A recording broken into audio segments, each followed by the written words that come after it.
boas-vindas aos nossos internautas, aos ouvintes do NASP FM, aos alunos aqui presentes. Hoje nós temos, como de costume, uma apresentação especial. Vamos à apresentação, então.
Oi, gente, eu sou a Vitória Paulino e eu faço o primeiro ano de música.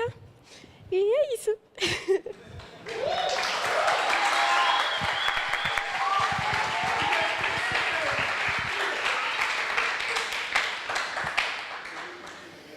Obrigado pela bela apresentação e levar a nossa alma.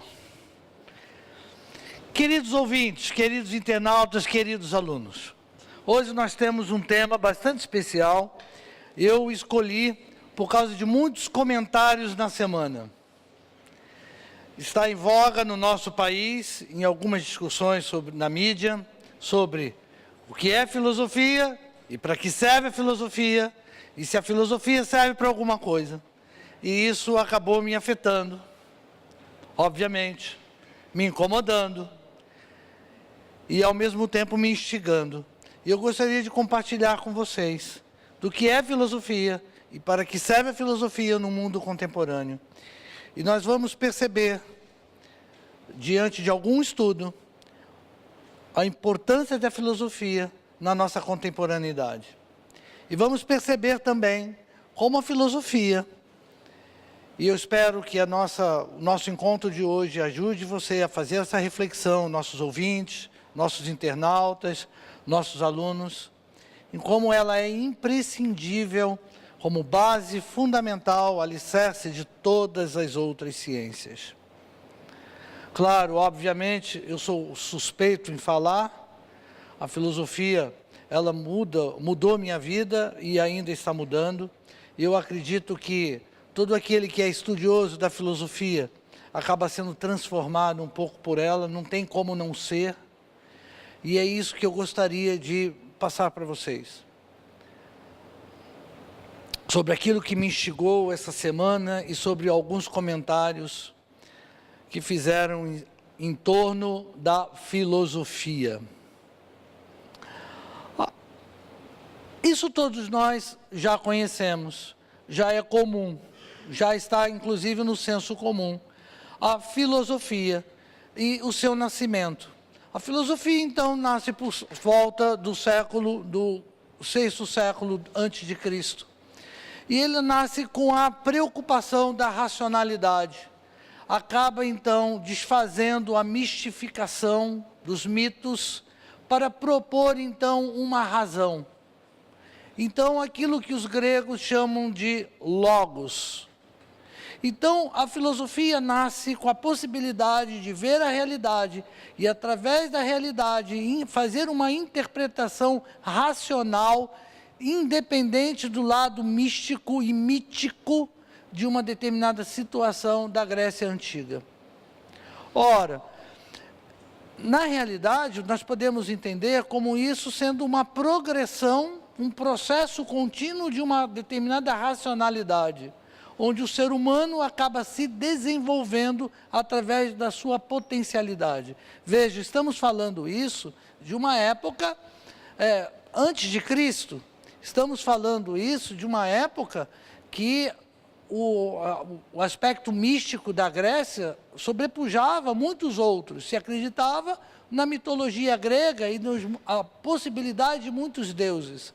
Através da observação da natureza, através, então, da transformação da natureza, os pré-socráticos começavam a analisar a configuração racional da natureza. Então, o estudo da filosofia começou a partir de. Então, logo surge a palavra filosofia. E a palavra filosofia surge com Pitágoras. Ora, para quem acha que filosofia não tem nada a ver com ciência, está tremendamente enganado, porque Pitágoras, a teoria de Pitágoras já é conhecida por todos os estudantes, inclusive diante da física e da matemática. Então, como nós estamos vendo, a filosofia nasce no meio racional para se analisar a natureza através da física e da matemática. Então, não é balela nem balbúrdia de universitários. Existe exatamente num contexto para criar possibilidades racionais e, através disso, criar ciência. Ora, e Pitágoras mesmo considera como Tales de Mileto sendo o primeiro filósofo, vejam, pré-socráticos, matemáticos e físicos. E o porquê se deu o nome, então, de filósofo? Para aquelas pessoas religiosas que acham que a filosofia nasce, então, com o propósito de desvencilhar da religião, cria-se esse nome de filosofia, porque, na realidade, a palavra sábio é muito grande para um ser humano, por isso que se escolheu, então, a palavra filósofo, aquele que tem amor à sabedoria,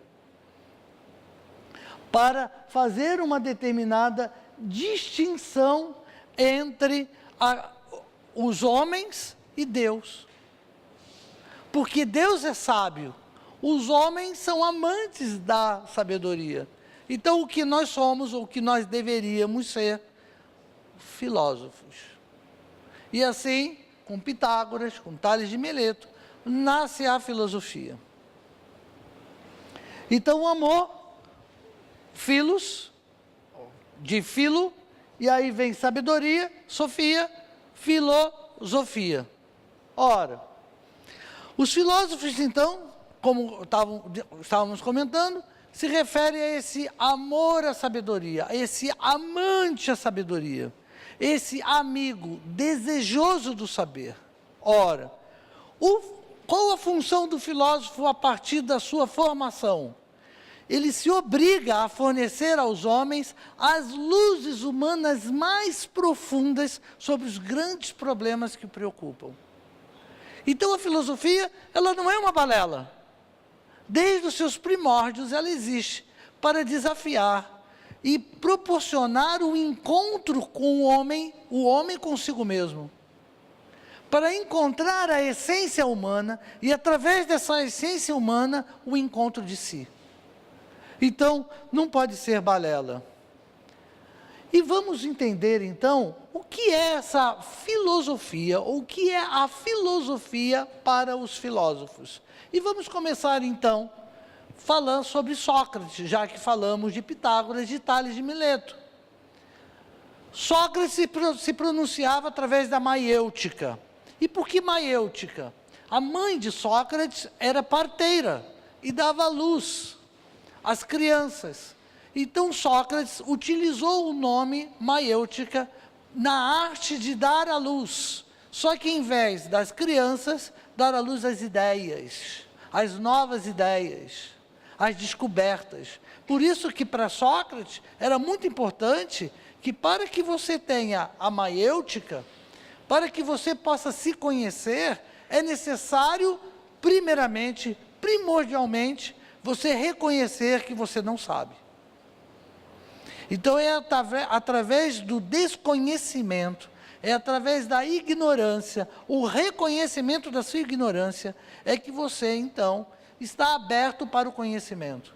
Por isso a famosa frase, sei que nada sei, caracterizando, então, a própria maiêutica. E Platão, qual é o objetivo de Platão? O objetivo de Platão é levar a alma à contemplação dos mais perfeitos seres. Então, qual é a intencionalidade de Platão? Platão, então, ele fala que através da filosofia, nós conseguimos chegar através do mundo inteligível, pelo qual nós vivíamos antes de encarnar neste mundo sensível. Então ele dividia o mundo inteligível ao mundo sensível. E a filosofia é uma das formas de nós chegarmos a esse mundo inteligível. E nos distanciarmos desse mundo sensível, pelo qual nós somos manipulados. E aí tem o mito da caverna, e tem a alienação, tem todo o conceito do mito da caverna, que inclusive nós já conversamos em alguns dos outros programas do nosso encontro filosófico. Ora, Aristóteles definia a filosofia como a ciência da verdade. Vejam, ciência da verdade. Ciências teóricas, filosofia primeira, matemática, física, e as ciências práticas devem recorrer à filosofia para esclarecer a natureza.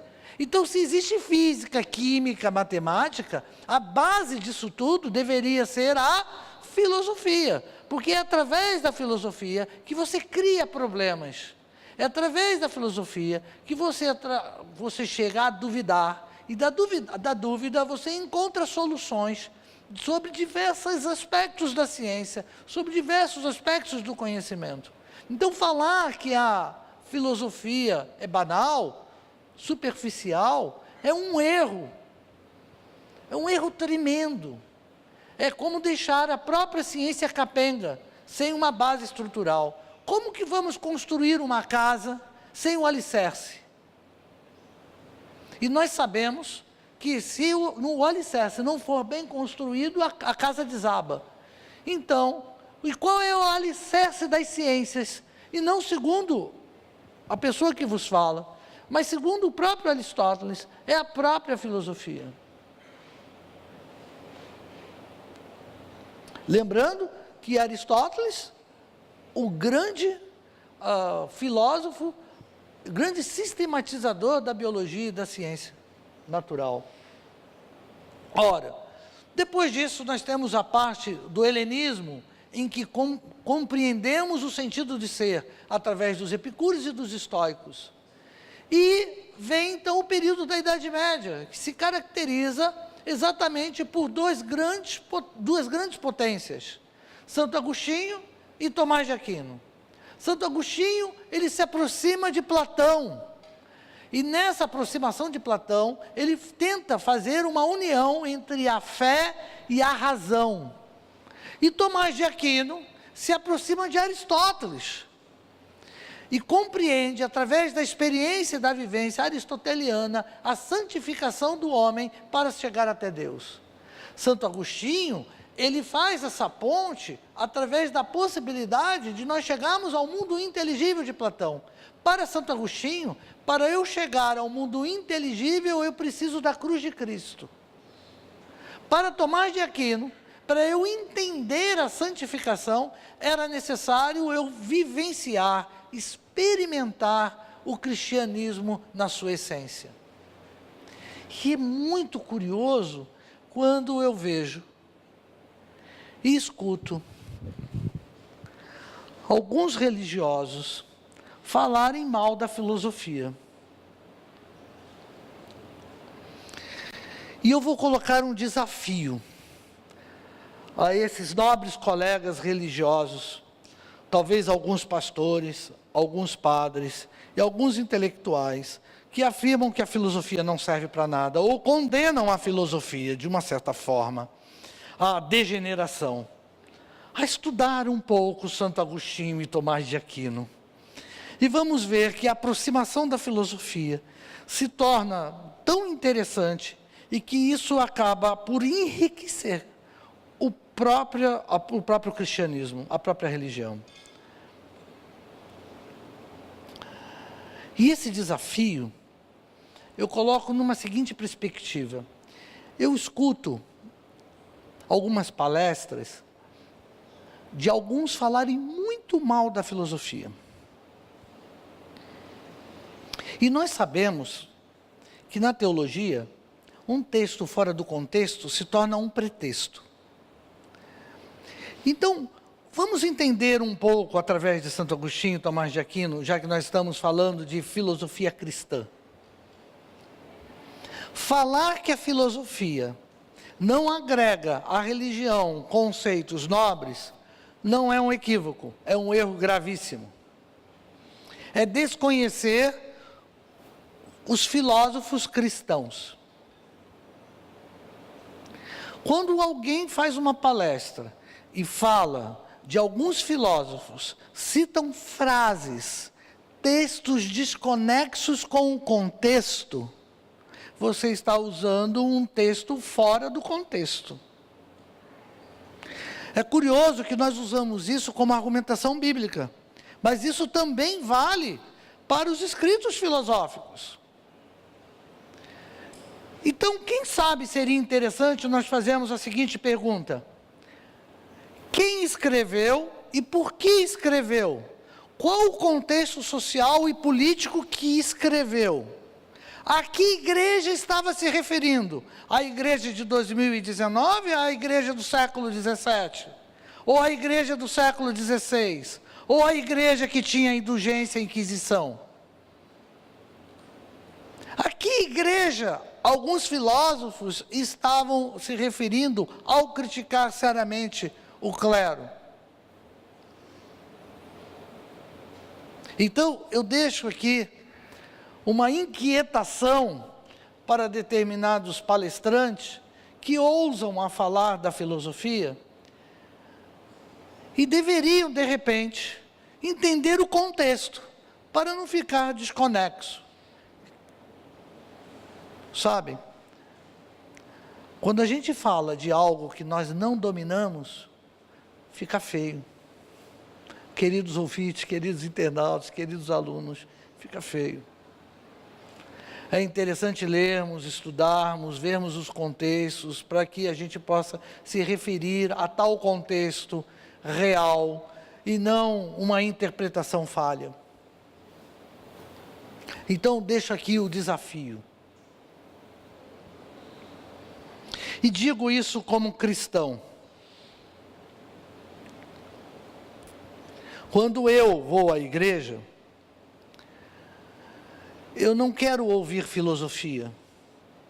Filosofia, eu quero ouvir nos congressos que participo. Filosofia, eu me pronuncio em sala de aula com os alunos, num debate acadêmico e filosófico. Filosofia é nos encontros acadêmicos que eu tenho no Círculo Internacional de Fenomenologia que eu estou inserido. Senhores, queridos ouvintes, queridos internautas, queridos alunos, quando eu vou à igreja como cristão, eu quero ouvir a palavra de Deus. Eu quero ouvir sobre a Bíblia.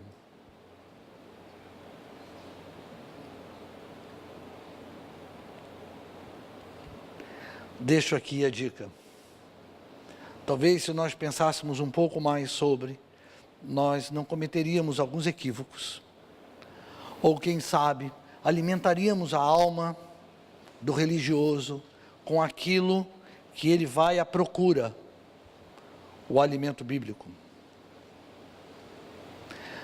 Deixa a filosofia com os filósofos, deixa a filosofia para debates e discussões acadêmicas, e o sermão para a alimentação da alma na sua espiritualidade.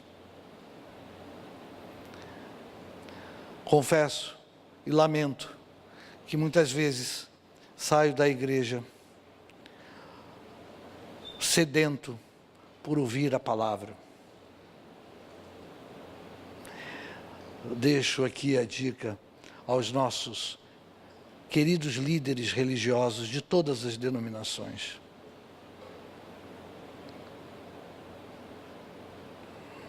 Então, como nós estamos vendo, Santo Agostinho e Tomás de Aquino faz uma ponte significativa, altamente significativa, com relação ao cristianismo e com relação à filosofia. Descartes, que na realidade era cristão, vivia o cristianismo, era católico, se pronunciou através do período moderno, pelo racionalismo, e mesmo assim, contextualizando sobre a religiosidade. Hegel, ele fala que a filosofia deve ser entendida como ciência da razão, pelo modo universal do ser, segundo a sua natureza. E para ele, frase dele, ciência é para todos. Todos. Todos aqueles que têm amor à sabedoria.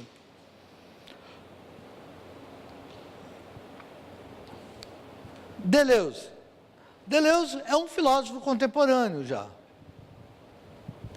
Ele diz: a filosofia é a arte de formar, inventar, fabricar conceitos. Já na nossa contemporaneidade, no século XX, começa a ter um outro atributo à filosofia. A filosofia, então, em Deleuze, o próprio Deleuze, ele mostra como conceituar, como fazer uma reflexão através de pensamentos, palavras, para que nós possamos chegar a uma determinada conclusão daquilo que nós somos. Então, para Deleuze, é importante nós entendermos o conceito. E para Deleuze, filosofia é conceituar. O filósofo, para Deleuze, inventa e pensa conceito de investigação, análise conceitual. E através disso, eu posso fazer uma compreensão diante de todos os trabalhos acadêmicos que existem no mundo. Porque todos os trabalhos acadêmicos tem que ter uma problematização.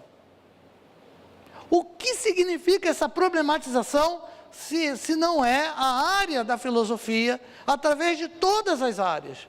porque você levanta problema, você levanta um questionamento, você duvida, para através da sua dúvida, através do problema, você então ir dissertando, analisando, buscando, investigando, para você chegar a uma determinada conclusão. Aliás, isso é um TCC, isso é um trabalho de conclusão de curso, isso é uma dissertação de mestrado, uma tese de doutorado, ou um trabalho de pós-doc. Se nós não levantarmos problemas e realmente realizarmos uma investigação séria, o nosso trabalho não tem um conceito significativo, uma significância através do acadêmico. Então a filosofia está em todas as áreas.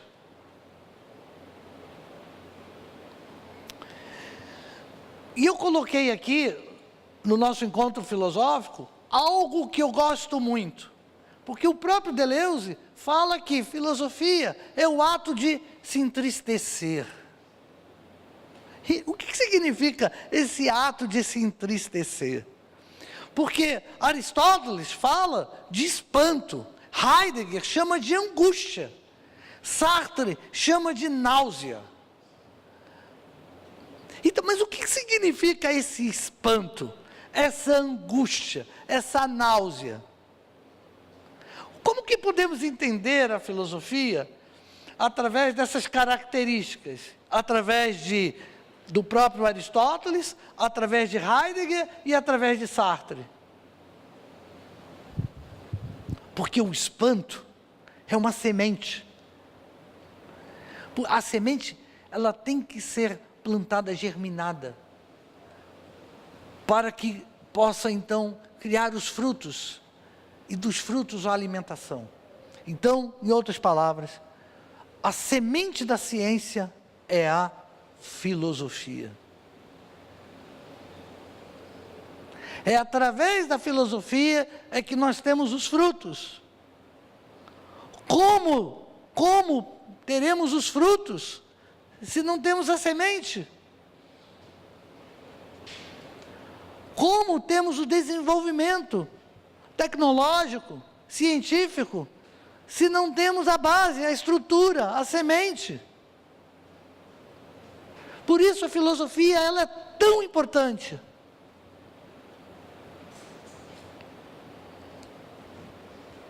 E eu queria mostrar, compartilhar com os nossos ouvintes, os nossos internautas, os nossos alunos, as reações do espanto. Então eu vou conversar com vocês agora sobre 3 reações do espanto. Esse espanto que é a semente. Ora, diante disso, o que eu posso fazer? Primeiro, e eu coloquei ali para que vocês possam me acompanhar, tentar voltar a ser o mesmo. Eu me espanto, eu fico estarrecido, me incomoda com alguma coisa, e eu volto a ser o que eu era. Não quero pensar a respeito, percebe? Estou dentro da minha caverna, estou dentro da minha alienação, e quero ficar na minha alienação. Isso me incomoda, e eu não quero ser incomodado. Então eu volto à minha caverninha. Essa é a primeira reação diante do espanto. Segundo, não conseguir superar o espanto. Enlouquecer. Ter o seu eu destruído. Porque você se depara com um obstáculo e você não consegue superar esse obstáculo. Por causa do espanto. Por causa daquilo que te inquietou. E o que eu posso falar sobre essa destruição? Essa destruição, eu comento com vocês, queridos ouvintes, internautas, alunos, é a depressão profunda. É o ato de querer se matar. É o indivíduo querer se cortar. Eu não quero existir. Eu quero me transformar em outro alguém. E fugir da minha identidade. Então, diante da angústia, eu me destruo. Essa é a segunda característica. E vem a terceira característica. A terceira reação, que é promovida pela filosofia. Qual é? É questionar o porquê do espanto. Eu me espantei, eu sinto náuseas. Por quê? O que me levou a ter? Filosofia. O que eu faço com esse distanciamento? O que eu faço com a minha angústia? Como que eu faço para me superar? Aí eu tenho uma ação proativa. Então a filosofia me projeta, através do questionamento de quem sou eu, o que eu estou fazendo aqui, qual é o meu papel, o que eu faço para ter uma vida que vale a pena ser vivida por ela mesma, como Aristóteles dizia, como eudaimonia. O que eu faço para minha vida valer a pena? Senhores, o caso de suicídio tem sido alarmante. Pessoas que se destroem todos os dias, os noticiários estão repletos de pessoas que destroem as outras pessoas. O feminicídio. Sabe o que falta? Filosofia. Pessoas que agridem as outras, escravizam, subjugam, menosprezam. E elas se tornam vítimas delas mesmas. O que está faltando? O que está faltando? Filosofia. Porque a filosofia começa a perguntar: qual é o sentido disso? Qual é o sentido de eu bater no outro? Qual é o sentido de eu me cortar? Isso vale a pena? Eu estou indo em direção à vida ou em direção à morte? Se eu tenho vontade de me matar, por que eu tenho vontade? Por que essa depressão profunda? O que eu posso fazer para superar? E na maioria dos filósofos, eles falam sobre superação. É o que a filosofia, nesse terceiro item, nessa reação de espanto, eu posso ter. Então o espanto, a náusea, a angústia, se transforma numa proatividade, através da filosofia, através dos porquês, através do que eu estou fazendo com a minha vida. Eu vejo jovens se embriagando em jogos, e não olhando mais para o outro. Eu vejo jovens se drogando e perdendo a sua vida. Senhores, o que falta? Filosofia. Porque a filosofia questiona. A filosofia, como diz Deleuze, é a relação do entristecer. Porque eu percebo o que eu estou fazendo com a minha vida. Mas ao mesmo tempo que me entristece, faz com que eu supere. E a filosofia usa uma palavra para isso, chama transcendência. Então eu transcendo. Eu me supero. Filosofar nesse sentido é ir além de se espantar, é ser capaz de transcender, de atribuir sentido à vida, a vida que está se perdendo. Aí digam para mim, para que serve a filosofia? A filosofia não serve para nada, senhores. Estamos desabando.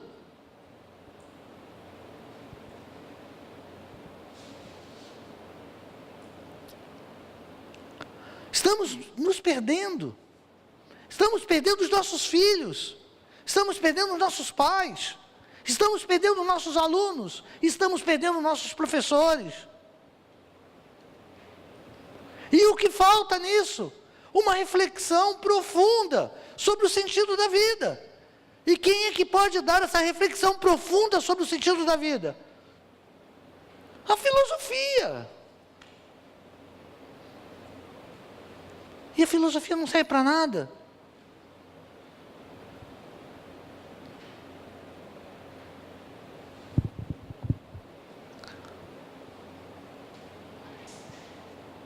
Eu coloquei ainda sobre as habilidades. Quais habilidades de um filósofo? Ou qual a habilidade daquele que estuda filosofia?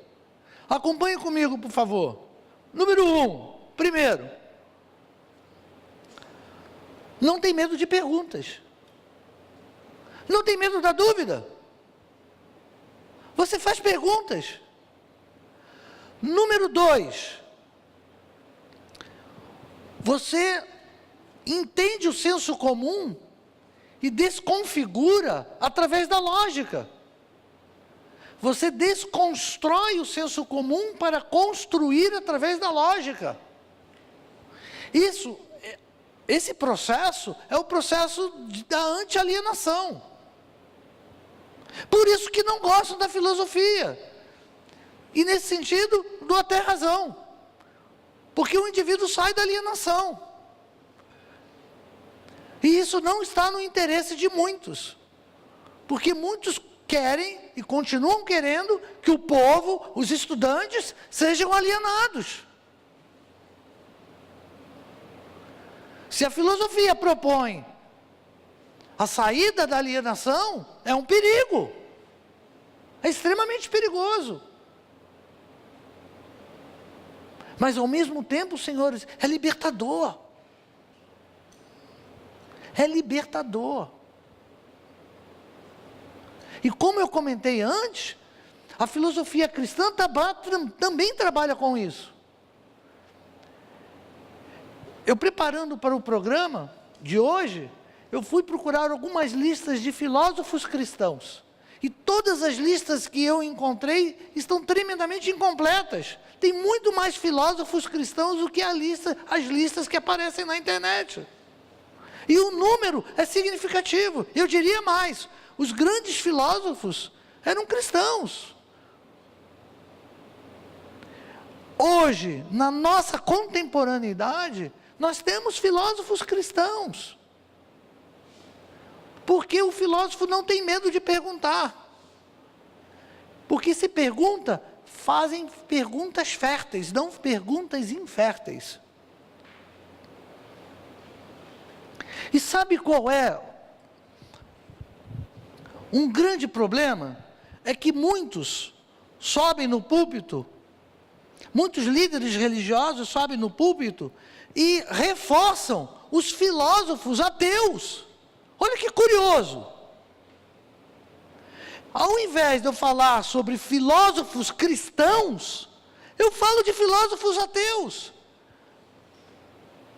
Então eu estou dando mais importância ao ateísmo do que ao cristianismo. Além de falarem destituídos de um contexto filosófico, reforçam a filosofia ateísta. Então, eu estou, nesse programa, colocando um outro desafio. O melhor seria não falar. O melhor seria, esses líderes religiosos falarem sobre a Bíblia, sobre a palavra de Deus. Mas se for falar, que fale de filósofos cristãos. Porque nós temos muitos. E são extremamente significativos. Tivemos muitos. E temos muitos. Muitos filósofos ateus estão se convertendo ao cristianismo. E isso não é pronunciado, isso não é dito. Estamos dando mais ênfase ao ateísmo do que ao cristianismo. Curioso, curioso. Mas o filósofo não tem esse receio. Terceiro item, a filosofia é extremamente comprometida ao autoconhecimento. Você precisa se conhecer, você precisa se descobrir. Desde Sócrates, é a maêutica socrática, é a ironia socrática. Então é a partir dessa premissa é que eu me descubro. Claro, porque se eu não me conheço, eu não vou conhecer o outro, eu não vou contestar nada. Eu vou apenas fazer como uma vaquinha de presépio. aquilo que me mandam fazer. Então a filosofia, ela traz esse autoconhecimento.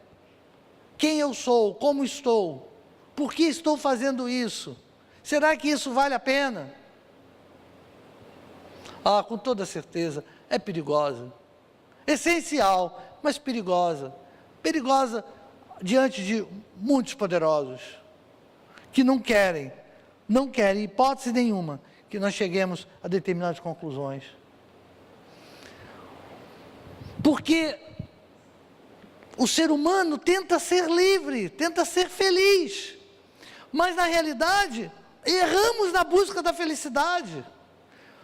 Os filósofos buscam ser sábios, e essa é a finalidade, o valor etimológico da palavra filosofia, o amigo à sabedoria, mas isso são atividades e atitudes que fazem com que a nossa vida possa ser melhor. Então, vai ao encontro da felicidade, não dê encontro à felicidade, porque felicidade, verdade, é um processo contínuo. Quinto item, os filósofos nos ensinam a pensar sobre as nossas emoções. Senhores, nós somos impulsivos, fazemos besteira.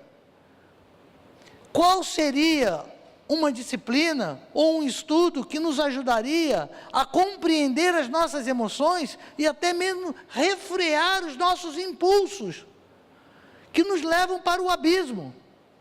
A filosofia. A filosofia me permite analisar quem eu sou e, através de quem eu sou, buscar o sentido dos meus sentimentos e da minha emoção.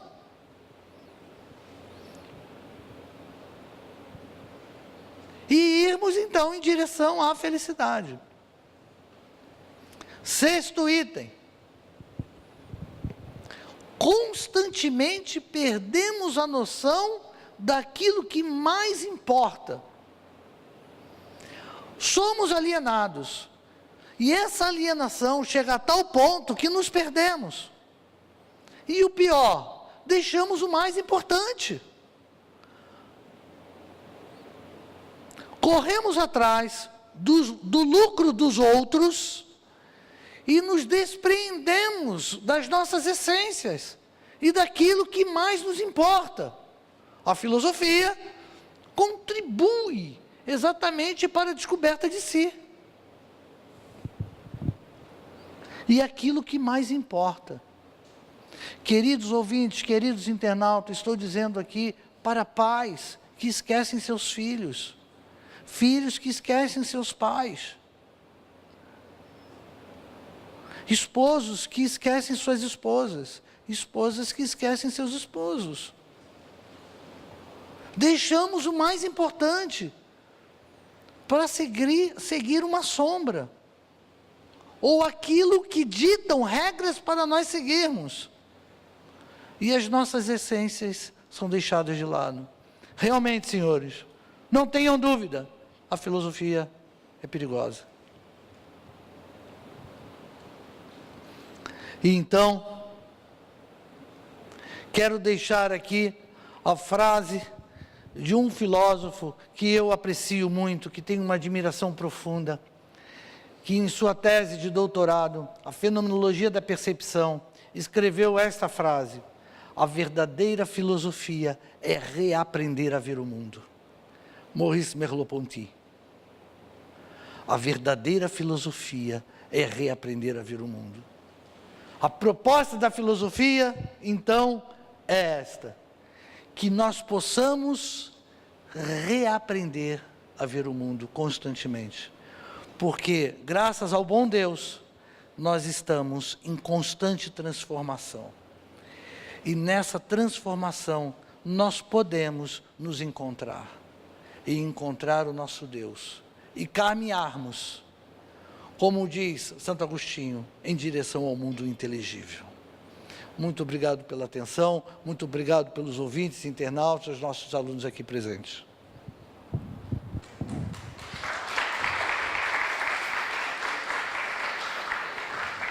Vamos então ao papo cabeça?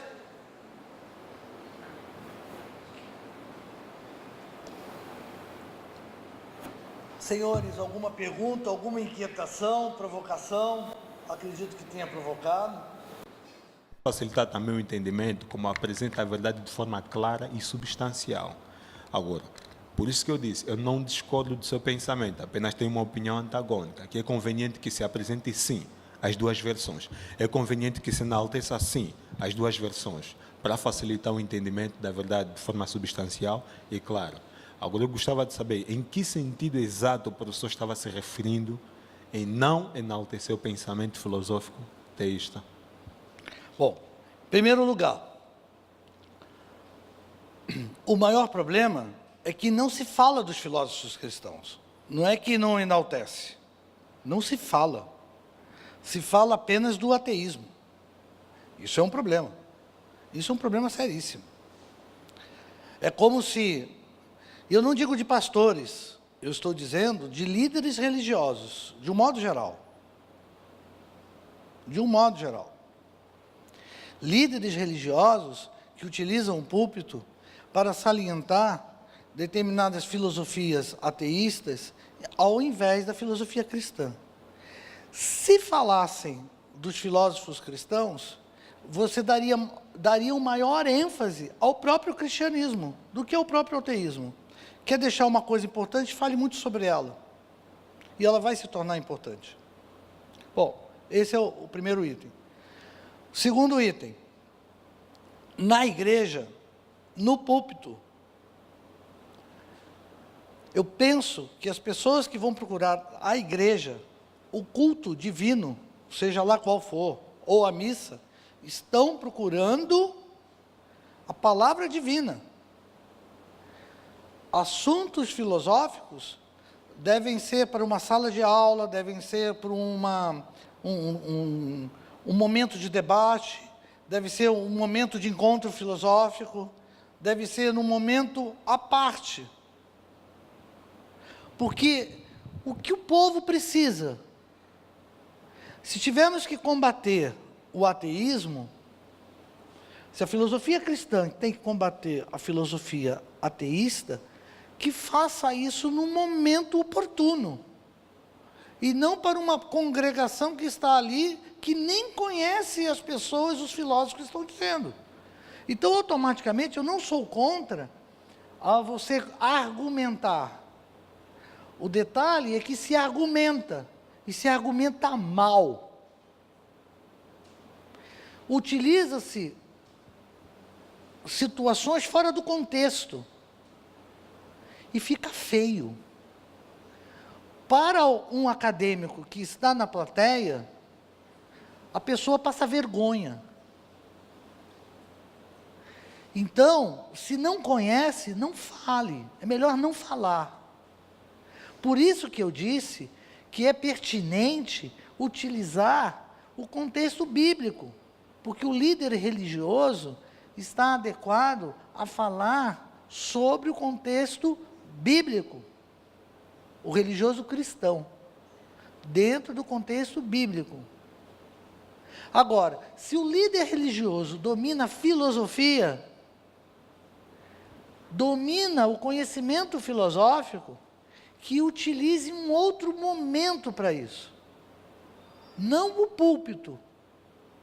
Porque você deixa de alimentar as pessoas que estão ansiosas pela palavra de Deus, para levar filosofia, o que de repente elas nem querem ouvir. Elas querem sair preenchidas do Espírito Santo. Por isso que eu digo, se forem usar, que utilizem filósofos cristãos. E se forem usar, que conheçam o que está falando. É esse contexto que eu estou dizendo. Não sou contra ao debate filosófico, muito pelo contrário, não poderia ser. Não ter, o nosso contexto, a razão de ser disso aqui é isso. O que eu sugiro é que existem ambientes propícios para isso. Porque um texto fora do contexto é um pretexto.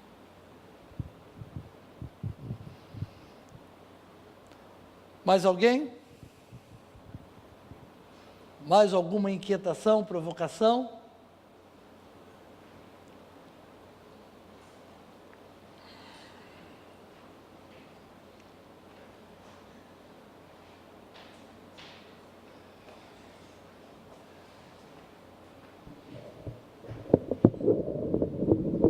Subir um pouquinho.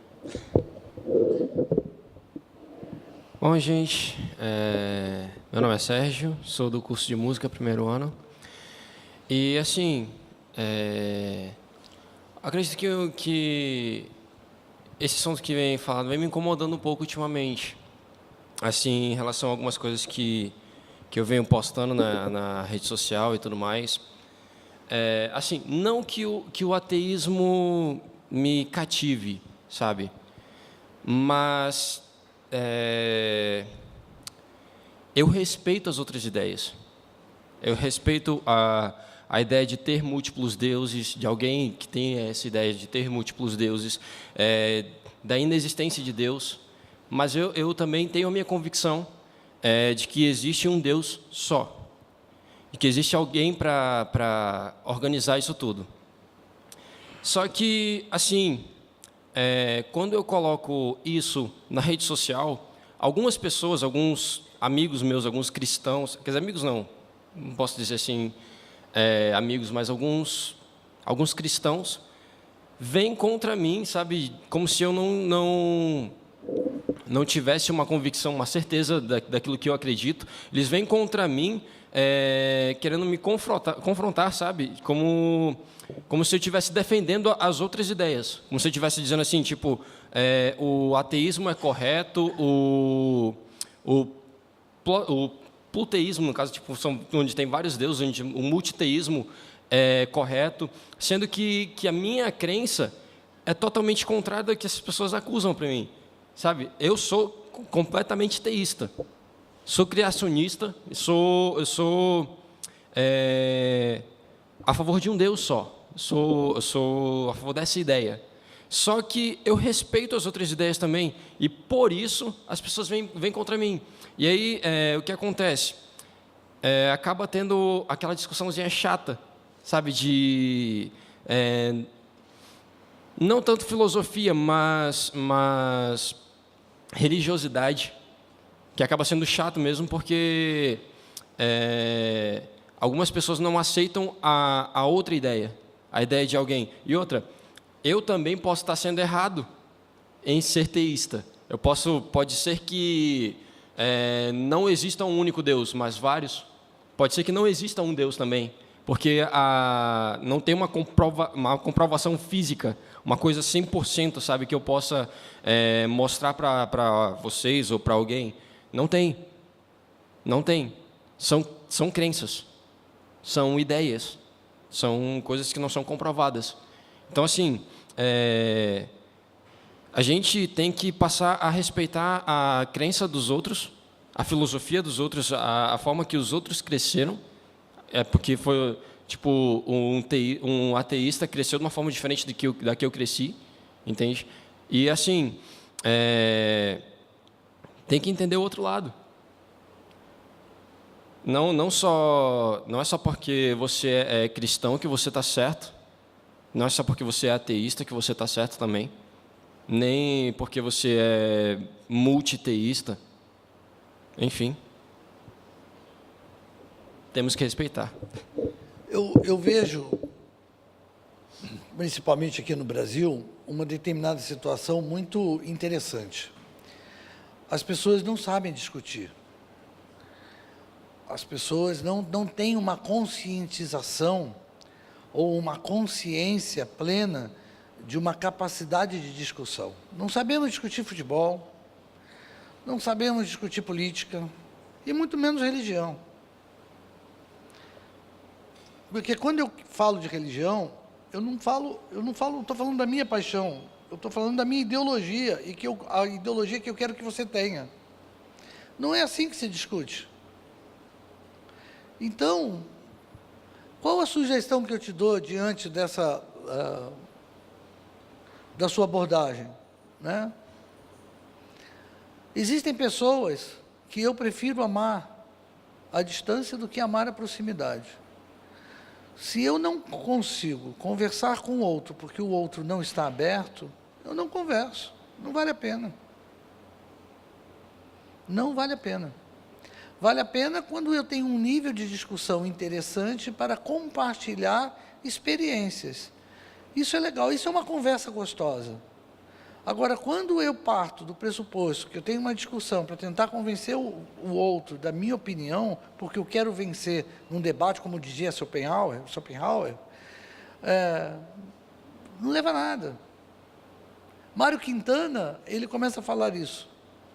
Eu prefiro, chega uma idade, chega um tempo, que eu já não me interesso mais por coisas que as pessoas geralmente fazem, porque ao invés de construir, me destrói. Então, não vale a pena, nem na rede social, nem pessoalmente. São pessoas que não agregam, e pessoas que não agregam, não valem a pena. Discutir de forma acadêmica não vale a pena, porque não agrega. E você, ao contrário, nem vai fazer o outro que está ouvindo feliz e nem vai fazer quem está falando feliz. Porque vai causar atrito, vai causar distanciamento. Então, não vale a pena. Então, está aqui minha dica. É melhor amar a distância do que a sua proximidade.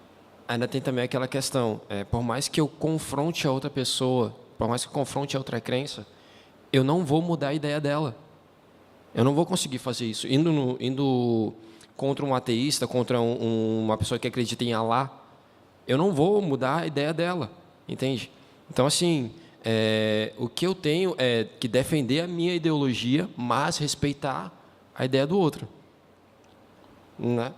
Certo? Isso mesmo. Mais alguém?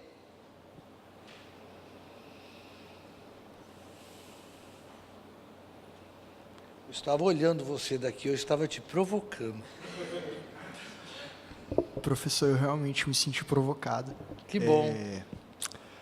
O senhor falou bastante sobre a questão de a gente deixar a filosofia longe do púlpito.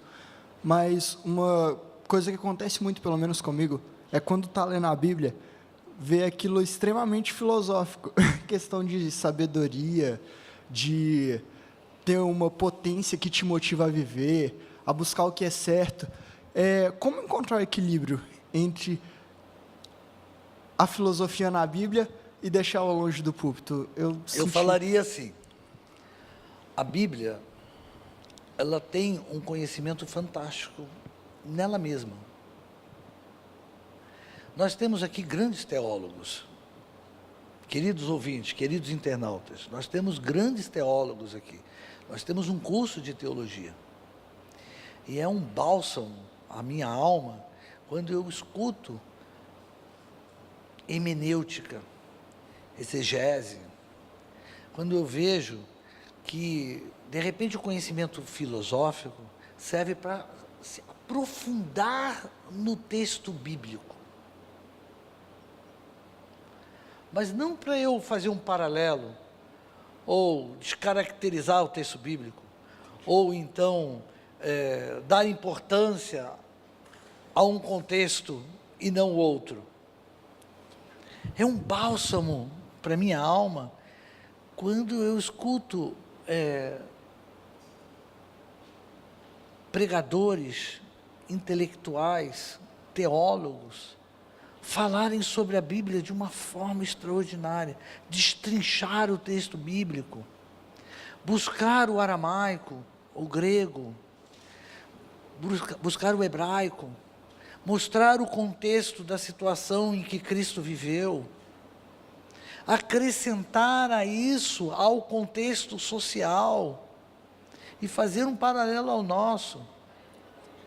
Então a filosofia, nesse caso, só vai servir para uma coisa, para eu poder compreender mais o texto bíblico. e não ficar fazendo referências a filósofos que vão me afastar do texto bíblico. É isso que estava dizendo. Então seria mais tipo o método que eu vou usar para examinar as escrituras. Sim. Quando eu leio a Bíblia e vejo alguns contextos bíblicos e faço uma análise, por exemplo, quando eu pego a teoria dos afetos em Spinoza e leio a Bíblia e leio os encontros de Cristo, eu fico extasiado. Mas para eu explicar isso no púlpito, eu teria que explicar a teoria dos afetos inteirinha, para chegar ao texto bíblico e falar do encontro de Cristo. Entendi. Então, o tempo é curto. Então, o que eu faço? Eu leio com esse olhar, talvez o olhar da filosofia. Entendi. E quando eu vou ao púlpito, eu tento buscar formas, meios de aprofundar no próprio texto bíblico, para que eles possam entender, de repente, a teoria spinoziana, sem precisar explicar nada de Spinoza. No caso, isso mais para estar evitando aquela questão de descontextualizar o filósofo ou a própria palavra de Deus. Ou a própria palavra de Deus. Entendi. Muito Porque obrigado. a filosofia, ela me permite me aprofundar mais no texto bíblico, como cristão falando, como estudioso da filosofia e como cristão. Ela me ajuda a reconhecer.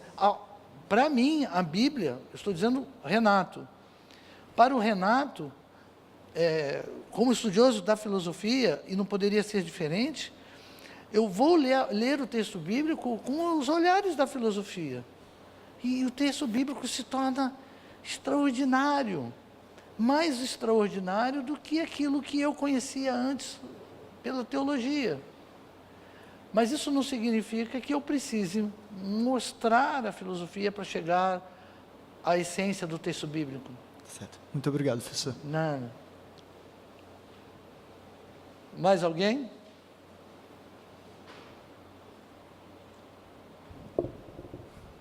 Olá, professor.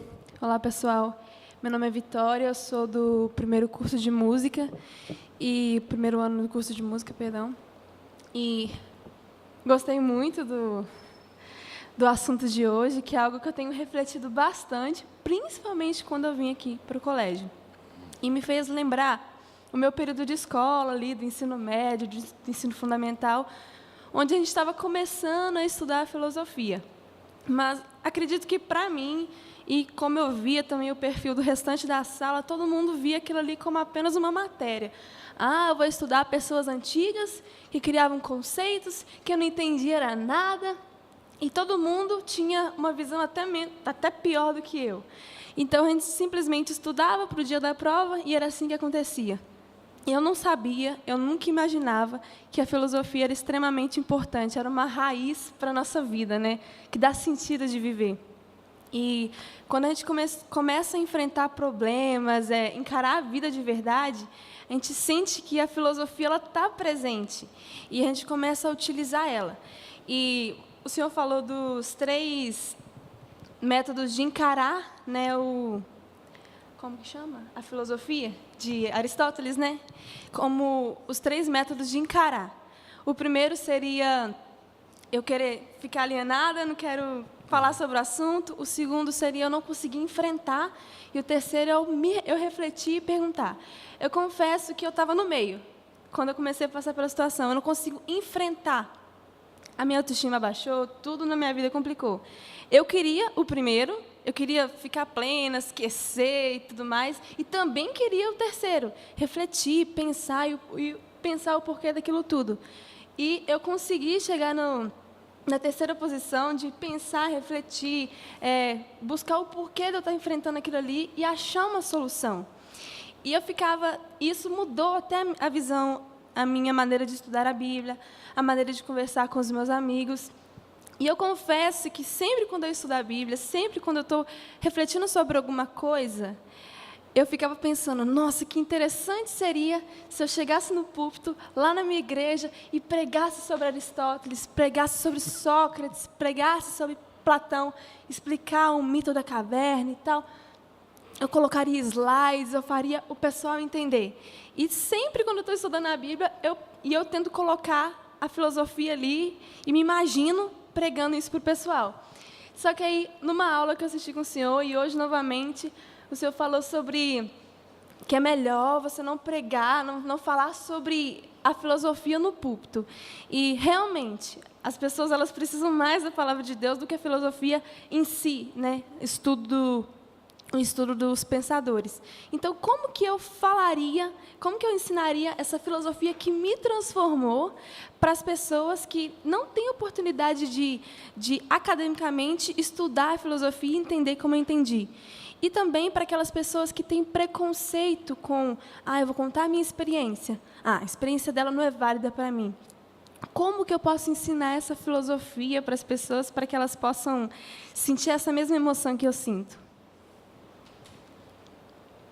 Então, são duas colocações, né? A primeira colocação, eu vou dar um exemplo para você. Eu fiz isso em um dos nossos encontros filosóficos. Eu fiz um paralelo entre a caverna de Platão e a caverna de Elias. Não sei se você lembra, não sei se você estava aqui no dia. No púlpito, eu não falaria da caverna de Platão. Eu falaria apenas de Elias. E reforçaria que Deus não está na tempestade, Deus não está no fogo, Deus não está no vento, Deus está no sofrimento da pessoa, Deus está com a pessoa. Deus não é a causa da tempestade, não é a causa do fogo, não é a causa do vento, porque Deus está com a pessoa. E quando Deus olha para você e fala assim, sai do seu cantinho, porque eu estou com você. Olha, pronto. Eu não precisei falar da caverna de Platão, apesar de em mim estar a caverna de Platão, né? Quando eu analiso isso, eu busco a filosofia, porque como estudioso e apaixonado pela filosofia que sou, automaticamente eu faço essa associação. Mas isso não precisa ser dito, porque não é isso que as pessoas procuram, porque elas nem sabem alguns nem sabem quem é Platão. Alguns nunca estudaram Platão. Então, e eles estão indo ali na igreja para receber a palavra. Então, essa é uma primeira parte. Esse é um exemplo que tenho para falar. E muitas passagens bíblicas. Por exemplo, outro exemplo, quando eu falo de Spinoza e falo da teoria dos afetos, a mulher com hemorragia. Extraordinário eu pensar a mulher com hemorragia na teoria dos afetos e em prol de Cristo. Mas eu não preciso desvencilhar, explorar a teoria dos afetos de Spinoza, para chegar, inclusive Spinoza, muitos acadêmicos falam que ele era panteísta. Então, ao invés disso, eu vou afastar as pessoas. Então, tiro essa parte. E quando eu falo para as pessoas, eu falo do encontro da mulher com hemorragia. E uso a palavra afeto. Posso até explicar o significado da palavra afeto, sem precisar mergulhar na filosofia spinoziana. Porque a impressão que dá muitas vezes é que eu quero puxar da filosofia, porque eu preciso de uma autoafirmação acadêmica para eu falar para o outro que eu sou inteligente, que eu sou acadêmico, e me afasto do texto bíblico. Eu não preciso disso. O texto bíblico, por si só, ele dá conta do recado. E o texto bíblico existe para isso. Então, esse é um exemplo que eu diria para você. Né? Não que você, ao ler, você não consiga, deve fazer associação, mas na hora de falar para o outro, aí é diferente. Né? Claro, é diferente desse programa. Esse programa é encontro filosófico, não encontro teológico. Então, eu tenho que, obviamente, eu falo de filosofia. Né? Mas, se eu estou num ambiente de igreja, né, seja lá que líder religioso que eu seja, eu tenho que entender essa particularidade. A segunda colocação que você fez. Como passar isso para o outro e não provocar um distanciamento, né? As pessoas só aprendem aquilo quando elas estão abertas ao aprendizado. Existem pessoas que não estão abertas. Existem pessoas que querem apenas falar. Então, o conhecimento filosófico, eu acabei aprendendo na minha vida, mas isso, eu estou falando de Renato. Eu acabei aprendendo na minha vida que eu até discuto filosofia ou até coloco conceitos filosóficos em algumas conversas que tenho, mas somente se as pessoas me perguntarem. Automaticamente as pessoas já olham para mim, na sua grande maioria, já sabe que eu sou um grande apaixonado pela filosofia. Então, automaticamente, elas já sabem, mas elas não conversam comigo a respeito, porque a conversa poderia ser muito chata. Então, eu deixo, quando a pessoa me pergunta, aí sim. Teve uma confraternização aqui no NASP de professores, e eu fui chamado. E teve uma das nossas colegas que pintou o cabelo. E eu olhei e falei assim, olha, você está diferente, você está loira, né? Eu quase que não te reconheci. Ri, brinquei e fiquei quieto. Aí, ela olhou para mim e falou assim, o que isso significa na filosofia? Aí pronto, já me deu abertura para eu explicar.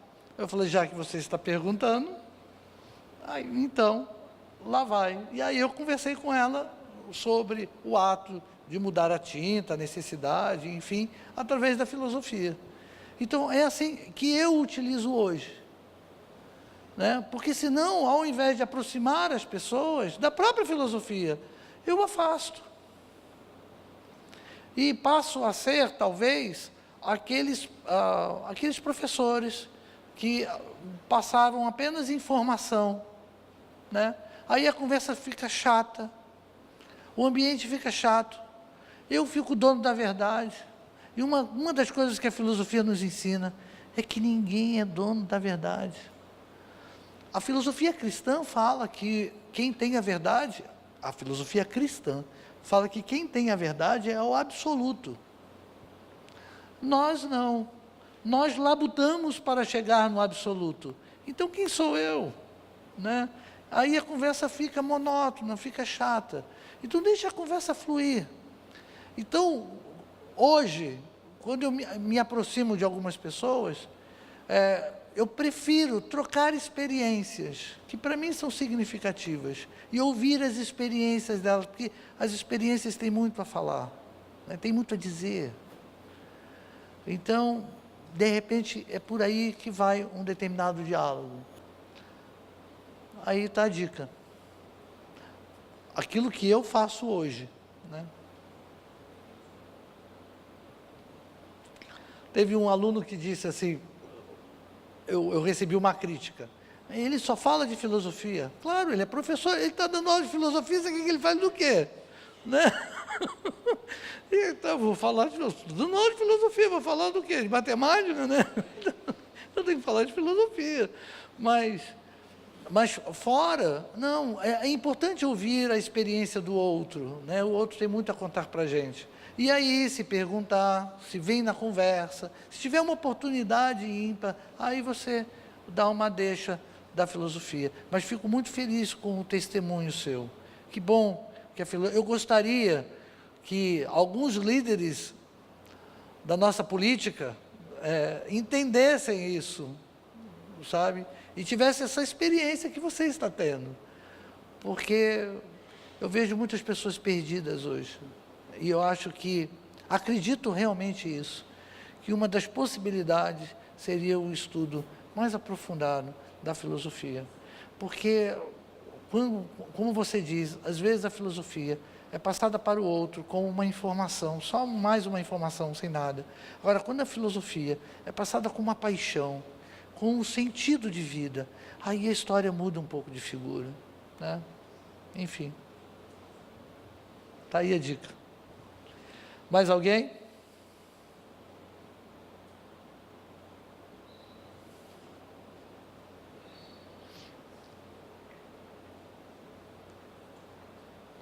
Bom dia, meu nome é Pompeu, sou do primeiro ano do curso de música e aqui vendo a palestra eu achei várias coisas interessantes que o senhor falou e eu estava ali viajando um pouquinho.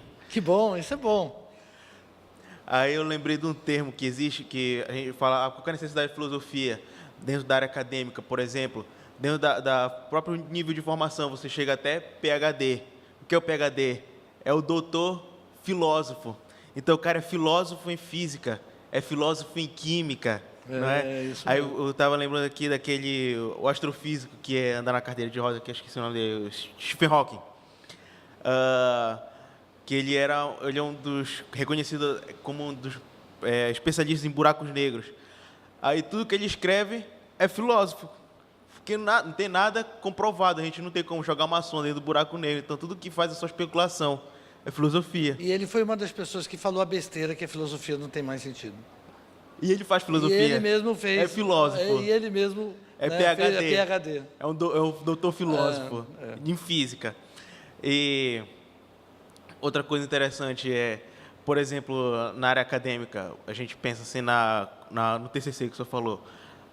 A pessoa vai lá, pega uma teoria dentro da engenharia, sei lá, e aplica num outro contexto que a gente nem imagina. Aí o cara vai lá e faz um trabalho, e a gente fala, genial.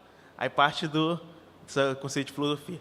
Outra coisa que eu queria falar é, o senhor falou também que muitas vezes a gente tem um preconceito com os filósofos, que a gente pensa que eles eram muitas vezes ateus e às vezes não era. E eu trouxe aqui um contrato social do Rousseau.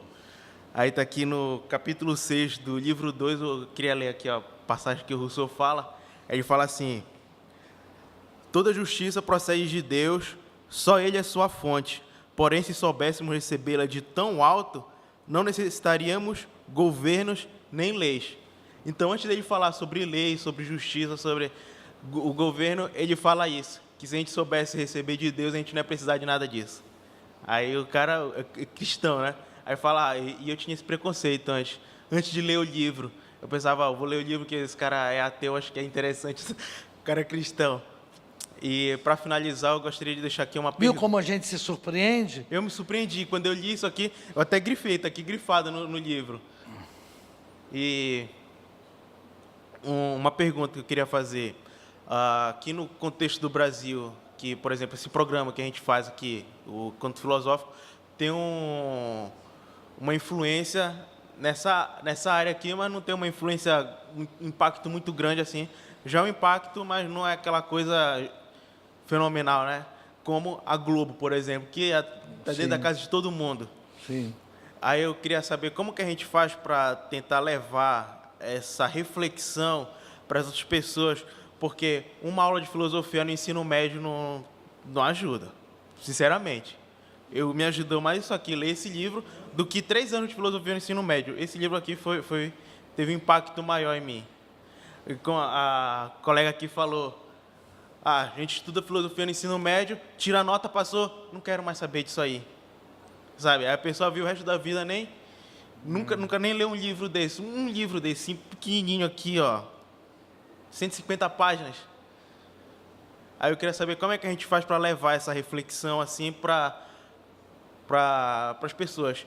Porque não só num país subdesenvolvido como o Brasil, mas também num país desenvolvido como os Estados Unidos. Dizer que a pessoa lá também reflete, né? Queria levar essa reflexão assim, mas de maneira mais ampla assim. JTR está aqui? Saiu? É um programa da rádio. Então, mas o que nós podemos fazer? Compartilhar. E eu quero deixar claro isso, já que você tocou no assunto, que estamos no NASP-FM. Estamos na rádio atrelada ao NASP, que é uma instituição confessional cristã. E o nosso interesse como programa filosófico é simplesmente, realmente, provocar essa reflexão, levar essa reflexão ao maior número de pessoas possíveis, independente de qualquer ganho financeiro. E é por isso que eu faço questão de eu estar aqui como voluntário. O meu objetivo é levar essa reflexão ao maior número de pessoas. Não estou dizendo que quem leva essa reflexão e ganha dinheiro está errado. Não é isso que eu estou dizendo. Muito pelo contrário, eu acho que cada um tem o seu papel e sua função. Mas o meu objetivo é levar o maior número de pessoas, independente de quem quer que seja, independente do aspecto financeiro. Então, o que nós podemos fazer, a priori? Compartilhar o maior número possível, né? Está provado que a rede social é um aspecto amplamente de divulgação. E podemos mobilizar, tanto é que um presidente foi eleito por causa das redes sociais, né? Ou um presidente acaba não sendo eleito por causa das redes sociais. Então, compartilhar isso. Quanto maior o número de compartilhamento nós tivermos nas nossas redes sociais, maior número de pessoas vai ter acesso a isso, independente de qualquer situação. É apenas que o Terres não está aqui no momento, mas eu acho que é por aí. Esse é o objetivo, né? Por isso que ele coloca, esse programa é colocado na rádio, para quem escuta a rádio, meia-noite, todo dia. Por isso que esse programa é colocado no Face da rádio, e é por isso que é colocado no YouTube, via Face da rádio. Mas obrigado, que bom que você está gostando. Fico feliz em ouvir. Mais alguém? Não? Então, vamos encerrar o nosso programa por aqui. Eu queria agradecer a vocês, aos nossos ouvintes, aos nossos internautas. Obrigado pela presença, obrigado por você estar aqui nos ouvindo, estar aqui nos assistindo. Obrigado a todos. Vamos terminar com uma oração? Querido Deus, amantíssimo Pai, obrigado, Senhor, por mais este programa, obrigado pela sua presença, sempre constante, sempre em nosso meio. Que o Senhor possa fazer com que a filosofia possa nos aproximar cada vez mais de Ti e que possamos propagar a Tua palavra, a Tua verdade a todas as nações. Fique conosco e em nome de Cristo Jesus é que nós te pedimos e te agradecemos. Amém.